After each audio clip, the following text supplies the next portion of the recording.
95% of the ministry of Jesus happens in what is known as the Evangelical Triangle.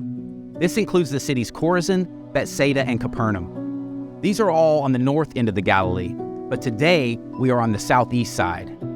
Jesus rarely came to this side of the lake because the people that lived here were Gentiles or non-Jews.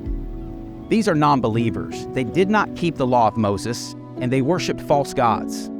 The Bible tells us that Jesus was first called to the lost sheep of Israel, but it did not stop him on this day from coming all the way to this side for one man. When Jesus arrives, a man approaches him. The man is possessed with multiple demons. Jesus commands the demons to identify themselves. They respond by saying, "We are legion, for we are many." He wandered these hillsides, cutting himself with stones. He was tormented deeply and would run about screaming at night.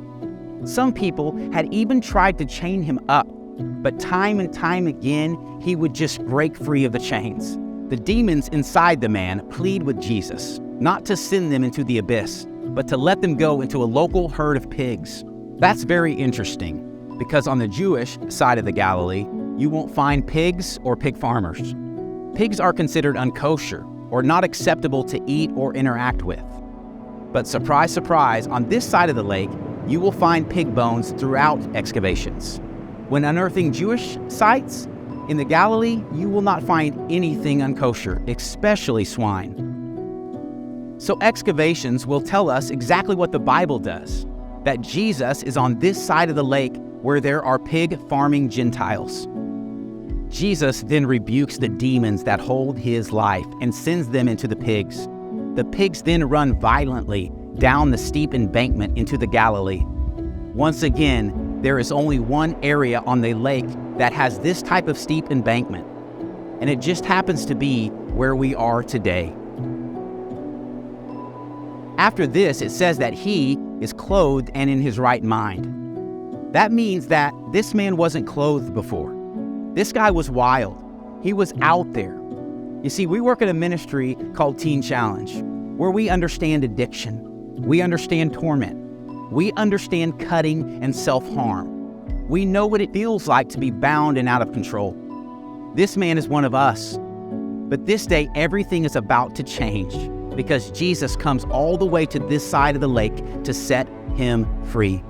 The next part of the story is so beautiful because the man asked Jesus to go with him. His life has been radically transformed. He wants to follow Jesus. Surprisingly, Jesus' response is, "No, but go tell your family what I have done." I find this interesting because many disciples have been called to follow Jesus. Andrew leaves his nets on the banks of the Galilee, and Simon the Zealot leaves his revolutionary ways behind him. This man wants to physically follow Christ. He wants to get back in the boat with him and go where he goes. But Christ says, "No, go home and tell your family what I have done." We see this man takes the commission to heart because he then goes and not only tells his family, but he takes the message to all 10 cities of the Decapolis. We are standing in one of those 10 cities. He walks down these streets saying, "Hey, do you remember me? I was lost. I was broken and I was bound, and now I'm free. I was a cutter. I was possessed. Do you remember me?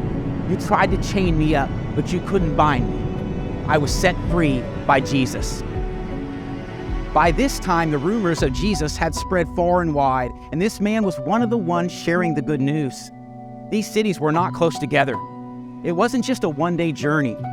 Traveling to all 10 cities would have taken great time and effort.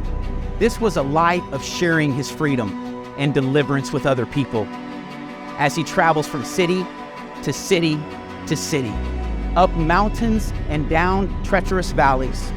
This is the same commission that we have from Christ, to go into all the world and to preach the gospel.